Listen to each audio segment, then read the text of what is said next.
Hi folks, Michael P. from the Tech Office with a quick how-to on tabbed browsing in Google Chrome. Today we're going to focus on using Google Chrome and tabbed browsing.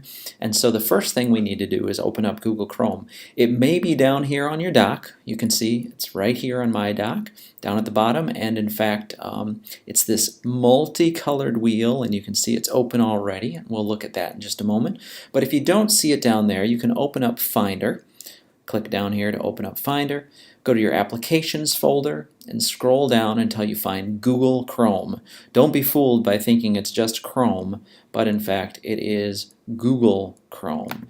The icon looks like this, again, that multicolored wheel, and if you don't have it on your dock, I'd suggest you add it, and all you need to do that is to drag the wheel down here and drop it in the location that you would choose to put it in. So there is how you find Google Chrome.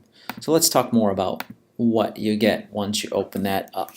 So my Google Chrome browser is set up so that when I open it up, it goes to a new tab. And on the new tab here, you can see it's got an area where I can search. Do it just a standard Google search, and believe it or not, down here you can search by voice. You can turn that on and say OK Google, and it'll start searching whatever voice command you give it. Then also it's got my most used web pages down here, the ones that I end up going to the most, though I don't know that I've ever gone to video games for Xbox. So I'm not sure why that one's down there, but I can click on the X here and get rid of that one. So, but it does have links to the web pages there. If I select one of these, for example, my Zimbra webmail login, you'll notice that it took the place of the new tab up here. And if I want a new tab, I just click right here on the new tab button, and there is a new tab. If I wanted Classroom as another tab, click on that. It's going to take the place of that empty tab and click on a new tab. If I want YouTube, go ahead and do that. And so you can see it's adding tabs along the way here, and it is whenever I want a new one, I can just click on the new tab button and add yet another button, add another tab across the top there. And you can see once I get out here, it shrinks the tabs a little bit so I can see what I've got going on, and I could continue to open those up, and it'll just squinch them down a little more. So let's talk about how I got my my browser set up so that it's showing this this area here each time I log in, or each time I open the browser.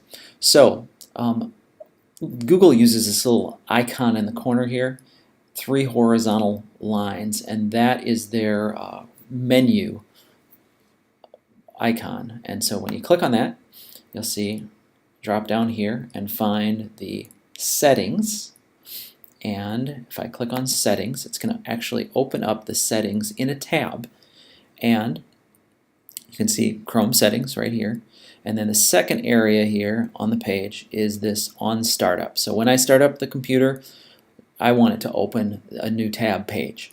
Now that's how I personally like it, but you might like it a different way. So let me show you some of the other options that you have. You could choose to continue where you left off.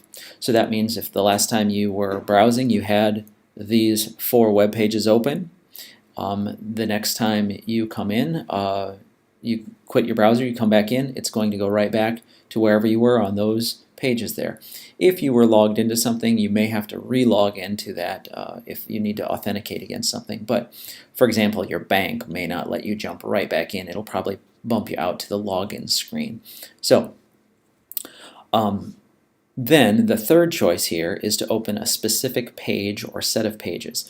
So that would be like having a home page, though with the browser here you can actually have several home pages, and by that I mean it will open, we could have all 4 of these open each time. So let me show you what that looks like. I'd select that by clicking the radio button and then set the pages that I'd like, and you can see I've got 3 in there.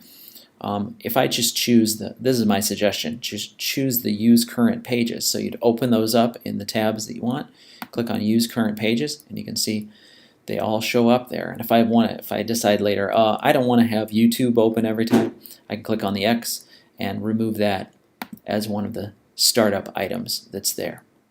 And that's all I would need to do to set home pages for each time I open up the browser.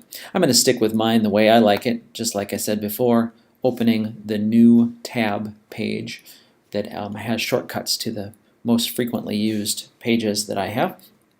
And when I'm all done, you'll notice there's no button to save or anything. It's just automatically saving as you make your selections along the way there.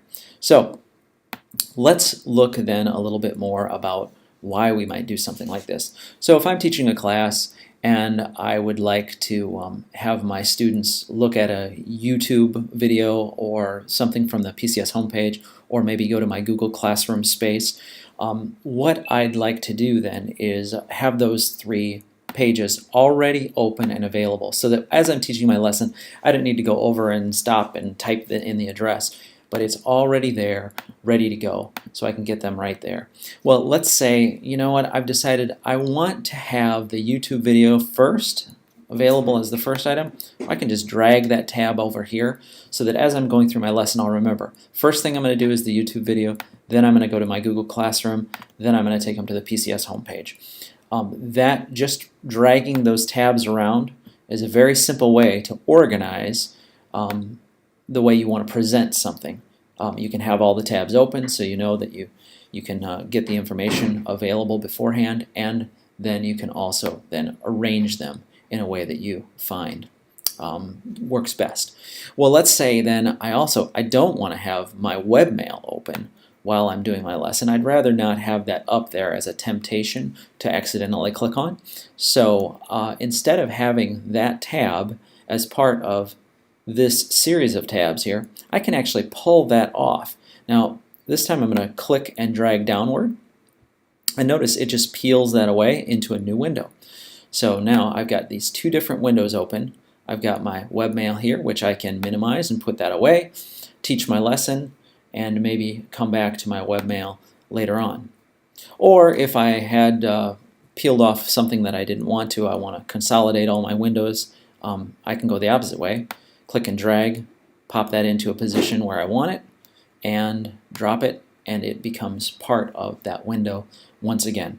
So making a new window out of the tabs is very simple, and consolidating your multiple windows down into a single window with multiple tabs is simple as well, so you can move those. Now, another thing that you can do with these, it's kind of interesting. If, for example, you're very familiar with YouTube and Classroom, and you know just by the icon that that's the Classroom, and just by the icon that's YouTube, Google lets you do something called pinning the tabs. So I'm going to do the 2-finger click here, and you'll notice there's a choice that says Pin Tab. And so notice it's just got the little YouTube icon there, and it's moved it way over to the edge, saving me a little bit of space. So if I have a lot of things open, I can use that as well. And same thing with Classroom, I can pin the tab, and whoop, there it goes right down there. It's just showing me the icon.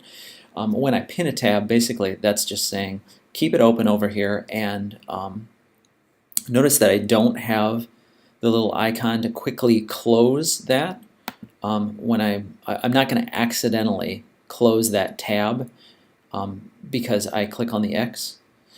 For example, here on this home page, I could very quickly close the tab. Oh, I just lost that page.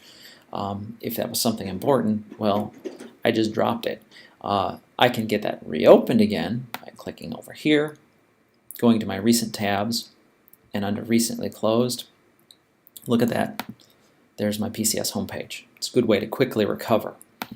Again, in the menu, recent tabs, recently closed. Okay?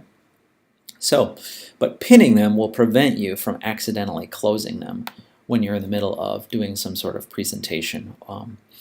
And then if I want to undo that, I'd like to get that undone. I can unpin it the same way.